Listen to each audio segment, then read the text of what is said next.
Painted painless learning.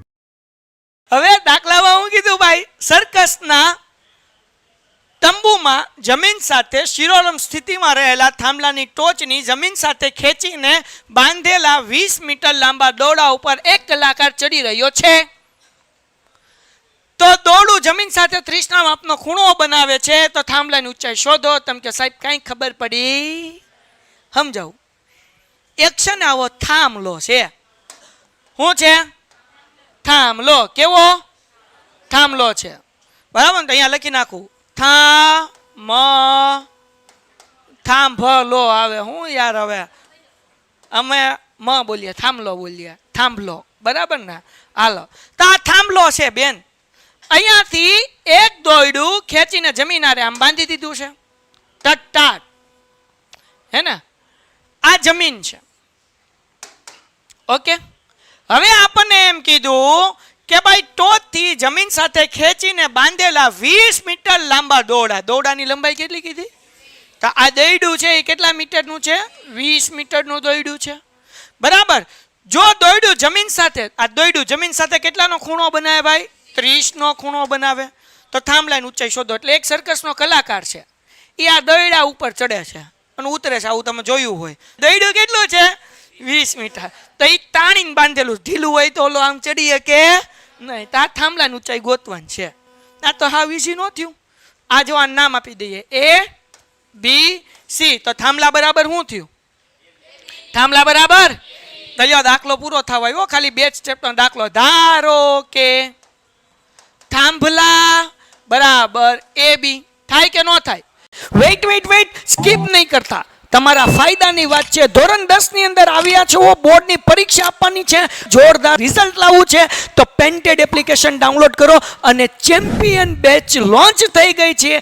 Champion વિદ્યાર્થી સાથે ભળી જાઓ. આ લાઈવ લેક્ચરની અંદર ગણિત, વિજ્ઞાન, સમાજ, ઇંગ્લિશ, ગુજરાતી બધુંય ભણાવીએ છીએ. અનમ્યુટ કરીને ઘરેથી બોલીને ડાઉટ પૂછી શકો અમારા લાઈવ લેક્ચરમાં. અને તમારે ટ્રાય કરવી છે, ખાલી 300 રૂપિયા આપીને મહિનો દિવસ ટ્રાય કરો ને પછી મજા આવે તો આગળ જોડાવો. તમે એમ કહો સાહેબ તમારું રિઝલ્ટ આ છે, મારી પાછળ રિઝલ્ટના ફોટા જોઈ લો અમારા ટોપર્સ. અને તમે ચેમ્પિયન બનવા માંગતા હો, ચેમ્પિયન બેચ સાથે જોડાઓ. Good bye. હવે આ થીટાની સામેની બાજુ છે એટલે AB ને આપણે શું લખી શકીએ ભાઈ? સા. બોલો શું લખી શકાય? આ કાટખૂણો છે એની સામેની બાજુ એટલે આને શું કહેવાય? કર્ણ. હા કે ના? તો દાખલામાં કર્ણ આપ્યું છે, સાબા ગોતવાન છે. હા કે ના? તો આપણે લખીએ કે ને સાબાના છેદમાં. લખાય કે ન લખાય? સાબા આપેલું છે કે ગોતવાન છે? સાબા ગોતવાનું છે. કર્ણ આપણને સાહેબ કર્ણના છેદમાં સાબા લખીએ તો કાંઈ વાંધો નથી, પણ તમારે સાઈન કોસ ટેન માં રખડવાનું. ક્યાં તો સાઈન નું સૂત્ર બનશે સાબાન છેદમાં કર્ણ, ક્યાં કોસ બનશે પાબાન છેદમાં કર્ણ, ક્યાં ટેન બનશે સાબાન છેદમાં. આ 3 જ જવાનું, ઓલી બાજુ જવાનું નહીં. એટલે કોસેક સેક અને કોટ નહીં જોવાનું. તો આ જોવાનું સાઈન બને, કોસ બને કે ટેન બને. તો અહીંયા શું બને? સાઈન બને ને. સાબા ગોતવાન છે અને કર્ણ આપણને આપ્યું છે એટલે સાબાન છેદમાં કર્ણ. આ કોનું સૂત્ર છે ભાઈ? કોનું સૂત્ર?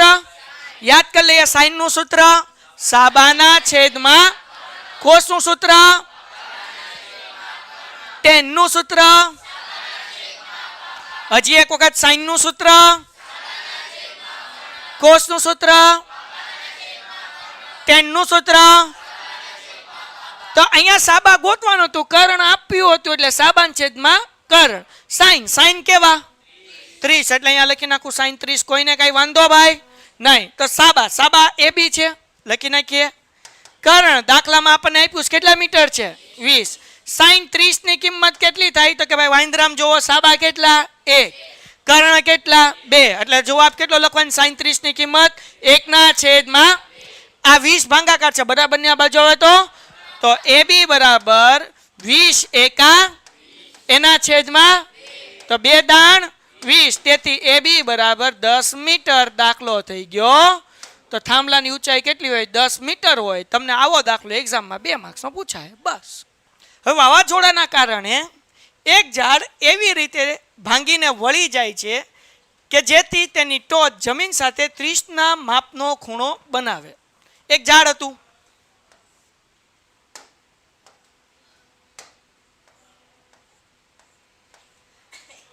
આ ઝાડ હતું. બરાબર ને, નારિયેળી જેવું. હવે સમજવાનું કઈ હું કઈ થોડો કઈ પેન્ટર છું યાર. હાલો, તો આ ઝાડવું છે ભાઈ, વાવાઝોડું આવ્યું એના કારણે આ વચ્ચેથી ઝાડવું તૂટીને ક્યાં પડી ગયું? નીચે પડી ગયું. હા કે ના? તો હવે આ ઝાડવું હેઠે પડી ગયું એટલે આવડો આ ભાગ ઉપર વાળો હતો એ ક્યાં આવી ગયો? બરાબર ને, ઉપરનો ભાગ ક્યાં આવ્યો? નીચે આવ્યો. તો હવે નીચે પડ્યો તો જમીન સાથે એનો ખૂણો કેટલાનો બને છે ભાઈ? 30 અંશનો બને છે. તો અહીંયા હું ખૂણો કરી નાખું 30 અંશનો. કોઈને કઈ વાંધો? ઓકે.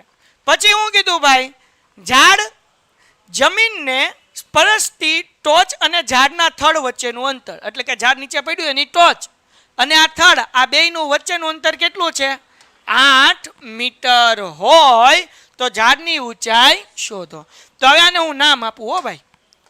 અહીંયા આપું A, અહીંયા આપું B અને અહીંયા આપું C. તો ઝાડની ઊંચાઈ ગોતવી હોય તો મારે શું શું ગોતવું પડે? AB ગોતવું પડે અને AC ગોતવું પડે. હા કે ના? કારણ કે ઝાડવા આખું છે, સમજાણું? આ ઝાડવાનો જ ભાગ છે જે હેઠે પડી ગયો છે, એટલે ઝાડવાની ઊંચાઈ ગોતવા માટે AB ગોતવાનું અને AC ગોતવાનું. તો અહીંયા હું લખું ભાઈ, ઝાડની ઊંચાઈ બરાબર AB વત્તા AC. આમાં કોઈને કઈ ડાઉટ? આગળ વધતે તો હવે મને તો ખબર પડે નહીં, હું તો અભણ. તમે બધાય ભણેલા ગણેલા. થીટાની સામેની બાજુ શું કહેવાય? હા, તો સાબા કઈ બાજુ છે આમાં? AB. હા કે ના? ઓકે ભાઈ. અહીંયા કાટખૂણો પડે ને, તો કર્ણ કઈ બાજુ? હે, AC. હા, આ કર્ણ. હવે આ જે ત્રીજી બાજુ વધી એ કઈ છે? હા, પાબા. આવું બધું કેતું રહેવાનું, મને આવડે છે તેને. લે હાલો આગળ ગયા જઈએ. તો આપણે AB એટલે પહેલા આપણે ગોતી લઈએ સાબા. આપણે આગળ છે શું? તો સાબાના છેદમાં પાબા લખી શકાય? હા કે ના? તો હું લખી નાખું ભાઈ, સાબાના છેદમાં પાબા. આ કોનું સૂત્ર હે? સાબાના છેદમાં પાબા. આ tan નું સૂત્ર. કોનું સૂત્ર? પણ tan કેવા લેવાના? 30. ઓકે. સાબા, સાબા એટલે આપણે એની જગ્યાએ શું લખી નાખીએ? AB. પાબા, પાબા શું લખી નાખીએ? 8. એટલે AB ના છેદમાં 8. એટલે tan 30 ની કિંમત 1 ના છેદમાં √3. યાદ રાખવાનું ભાઈ, આ સૌથી વધારે કામ આવશે. tan 30 ની કિંમત 1 ના છેદમાં tan 45 ની કિંમત, tan 60 ની કિંમત. હાલો, કોઈને કઈ ડાઉટ? આ 8 ભાગાકાર છે, આ બાજુ હવે તો ગુણાકાર. તો AB બરાબર 8√3. કોઈને કઈ ડાઉટ? આમને આ છેદમાંથી √3 હમણાં કાઢતા નથી, આપણે અહીંયા મૂકશું ને ક્યારે કાઢશું. આ મળી ગયું આપણને AB. શું મળ્યું? 8√3. હવે આપણે AC ગોતવું પડશે ને, ગોતી લઈએ. હાલો, AC ગોતવા માટે આપણા પાસે અગેન પાબા છે કે નહીં? અને ગોતવું છે શું? કર્ણ. તો પાબાના છેદમાં કર્ણ, આ કોનું સૂત્ર થાય? પાબાના છેદમાં કર્ણ કોનું સૂત્ર થાય? કોસ. થાય કે ન થાય? સાઈન નું સૂત્ર. સાબાના છેદમાં કોસ નું સૂત્ર. કોસ થીટા લખવાનું, કોસ 30 લખવાનું, 45 લખવાનું કે 60 લખવાનું? કોસ. કેમ 30?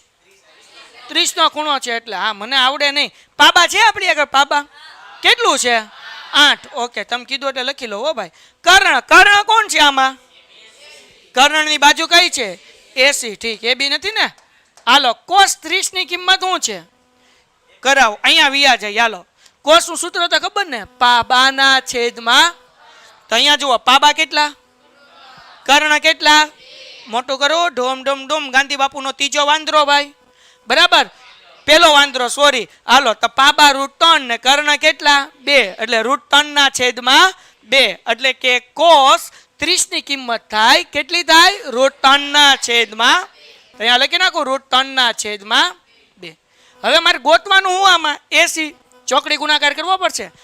8 દુ 16 અને AC ગુણ્યા √3. આ 2 નો ગુણાકાર 8 હારે કર્યો એટલે 8 દુ 16. AC નો ગુણાકાર √3 સાથે એટલે AC √3. બરાબર ને? √3 ગુણાકાર છે આ બાજુ. હવે તો શું થઈ જાય? 16 ના છેદમાં √3 બરાબર AC. થઈ ગયું. બસ આમાં મૂકીએ દાખલો, એટલે આમાં કિંમત મૂકશો એટલે આપણને દાખલાનો જવાબ મળી જશે. એટલે આને થોડુંક ઊંચું લઈ લઉં. ટણટણા જાન ને કે તારી માના હમ આવ્યું ગયો ભાઈ. હાલો, ઝાડની ઊંચાઈ બરાબર હું હતું AB વત્તા AC. AB બરાબર કેટલા છે? 8√3 વત્તા આ શું છે? 16√3. છેદ હરખા છે હા કે ના? તો છેદનો સરવાળો કરીએ કે 16 ને 8 કેટલા થાય? 24√3 થાય કે ન થાય? 24√3. હવે છેદમાંથી √3 કાઢવાના તો કેમ નીકળશે ભાઈ? છેદમાં મૂકવાના ને તો √3 અંશમાં √3 છેદમાં તો શું થઈ ગયું? 24√3 અને √3 એટલે શું થઈ ગયા? 3 8 24. તો ઝાડની ઊંચાઈ કેટલી મળે? 8√3. કેટલી મળે?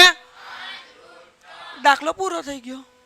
આ દાખલો સ્ટાન્ડર્ડ મેથ્સ વાળાને પૂછાય, બેઝિક મેથ્સ વાળાને કદાચ પૂછાય, 5-10% શક્યતા છે, પણ આવો નહીં પૂછાય. પણ મેં કરાવી દીધો, પૂછાય તો વાંધો આવે નહીં.